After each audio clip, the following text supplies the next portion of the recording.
আসসালামু আলাইকুম রহমতুল্লাহ। সুপ্রিয় দর্শক মণ্ডলী, কুরুলুস রোহান ভলিউম 17 এর আরও একটি ট্রেলার অর্থাৎ তৃতীয় ট্রেলার কিন্তু রিলিজ হয়েছে। দর্শক, তৃতীয় ট্রেলার রিলিজ হওয়ার পর থেকে অসংখ্য প্রশ্ন কিন্তু উকি দিচ্ছে দর্শকদের মনে। তবে আজকের ভিডিও দেখার পরে আশা করি আপনাদের সকল প্রশ্নের উত্তর পেয়ে যাবেন।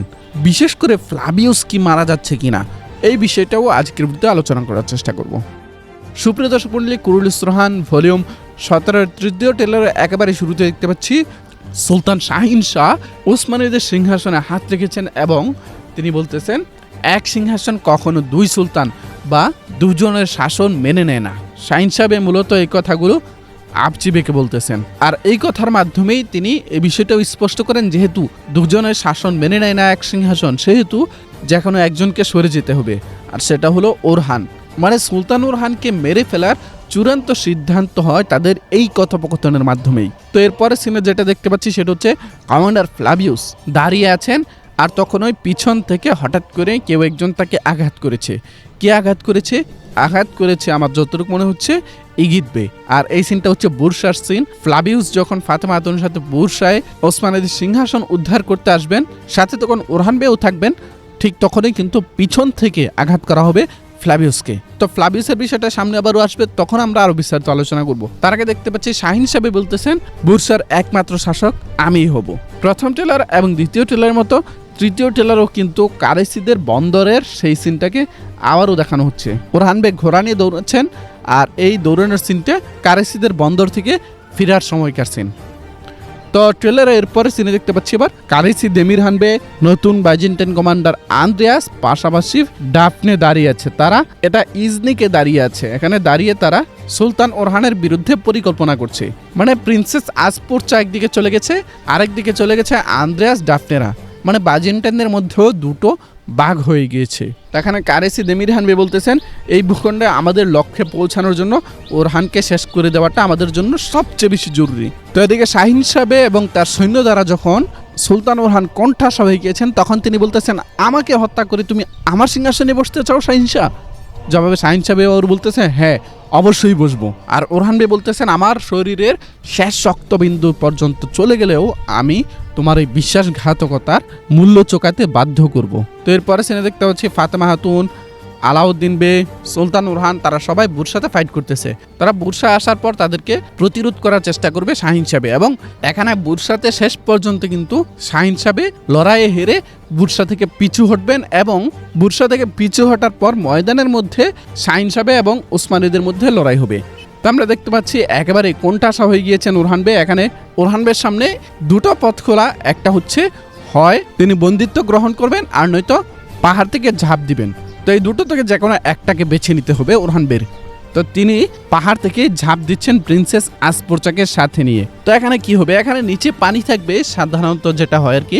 তো পানিতে গিয়ে পড়ার পর তাদেরকে খুঁজে পেতে অনেক দেরি হয়ে যাবে শাহিন সাহেবের, এটাই কিন্তু ঘটবে এখানে। তবে যেহেতু এখানে শাহিন সাহেব বলা যায় কিছুক্ষণের জন্য হলেও জিতেছেন এই লড়াইয়ে, যেহেতু এখান থেকে ওরহান বে সরে গিয়েছেন আর শাহিন সাহেবকেও মারার জন্য কেউ আসে নাই, সেহেতু বলা যায় শাহিন সাহেব আরও কিছু সময় হায়াত পাবেন। তো এরপরে সিনে দেখতে পাচ্ছি ফ্লাভিয়াস কিন্তু আহত হয়ে একেবারেই মাটিতে পড়ে গিয়েছেন, এবং তিনি বলতেছেন আমি পাপী হয়ে মরতে চাই না, আমি কালিমায়ে শাহাদা পাঠ করতে চাই, আমি মুসলমান হতে চাই। এটা বলে কিন্তু তিনি কালিমায়ে শাহাদা পাঠ করতেছেন। এর মানে কি? এর মানে কি ফ্লাভিয়াস মারা যাবে? দেখেন, আমি প্রথমেই কিন্তু বলেছিলাম আঘাতটা করেছে কি, আঘাত করেছে ইগিত বে, এবং এই আঘাতটা খুবই যে গুরুতর তা না। এখানে আঘাতটা অত বেশি গুরুতর মনে হচ্ছে না, অত বেশি গভীর মনে হচ্ছে না। আর আঘাতটা করা হয়েছে পিছন থেকে। তো পিছন থেকে ইগিতবের মতো একটা লোকের সামান্য একটা আঘাতে ফ্লাভিয়াস মারা যাবে, এটা কোনো যুক্তিতে হতে পারে না। যদি ফ্লাভিয়াসকে বিদায় করতোই, তবে ফ্লাভিয়াসের বিদায়টা ওইরকমভাবেই হতো। দেখা যেত কয়েকজন মিলে ফ্লাভিয়াসকে আটকেছে, এরপর কয়েকজন মিলে আক্রমণ করে তাকে আঘাত করেছে, এরকমটা দেখাতো। কিন্তু এখানে সামান্য একটা মাত্র আঘাত করা হয়েছে, সেটাও পিছন থেকে, তাও আবার ইগিতবের মতো ব্যক্তি যে কিনা ফ্লাভিয়াসের হাতে সকাল সন্ধ্যা 3 বেলায় পিটানি খেত। তো সকল যুক্তি বলে ফ্লাভিয়াস বিদায় নিচ্ছে না, ফ্লাভিয়াস বেঁচে থাকবে। আর ফ্লাভিয়াসের বিদায়ের ব্যাপারে এখন পর্যন্ত কোনো আপডেট আমাদের হাতে আসে নাই, যার কারণে আপডেট থেকে কিছু বলা যাচ্ছে না। তবে আমার যুক্তি হচ্ছে ফ্লাভিয়াস মারা যাবে না। তবে এই ব্যাপারে যদি আমরা নির্ভরযোগ্য কোনো আপডেট পাই, সাথে সাথে সেটা আপনাদেরকে জানিয়ে দিব। তো এদিকে আমরা দেখতে পাচ্ছি টেলের মধ্যে নীলুফার হাতুন, গঞ্জা হাতুন, মালুন হাতুন, তাদের সবাইকে কিন্তু বন্দি করেছে বিদ্রোহীরা। তবে এখানকার আরও একটি মর্মান্তিক সিন হচ্ছে, আমরা দেখতে পাচ্ছি সুলাইমান এবং কাসিমকেও বন্দি করা হয়েছে। এখানে কাসিমকে কিন্তু আঘাত করে ফেলে দেওয়া হয়েছে। তবে এই আঘাতে কাসিম মারা যাবে কিনা সেটা কিন্তু নিশ্চিত করা বলা যাচ্ছে না। যদিও আমাদের গত ভিডিওতে আমরা বলেছিলাম যে দুটো প্রিয় চরিত্র বিদায় হতে পারে, এর মধ্যে একটি কাসিম থাকতে পারে। ইতিহাস অনুযায়ী কাসিম বিদায় হওয়াটা স্বাভাবিক ব্যাপার, অস্বাভাবিক কিছু না। তবে যদি কাসিম বিদায় নিতই তবে তাকে আরও গুরুতর আঘাত পেতে দেখা যেত। যেই আঘাত পেয়েছে এই আঘাতে কাসিমও বিদায় নেওয়ার কথা না। তো যাই হোক দর্শক, সব কিছু মিলে এই ছিল আজকের ভিডিও। ক্লাবিউসের বিষয়টা নিয়ে আমরা আলাদা আরও একটি ভিডিও আনবো, যেখানে আমরা নির্ভরযোগ্য কোনো মিডিয়ার আপডেট দেওয়ার চেষ্টা করব। দর্শক, সেই পর্যন্ত আমাদের সাথে থাকবেন। যারা এখন আমাদের চ্যানেলটিকে সাবস্ক্রাইব করেননি, এখন আমাদের চ্যানেলটিকে সাবস্ক্রাইব করে পাশের বেল আইকনটি বাজিয়ে দিবেন। আসসালামু আলাইকুম ওয়া রাহমাতুল্লাহ।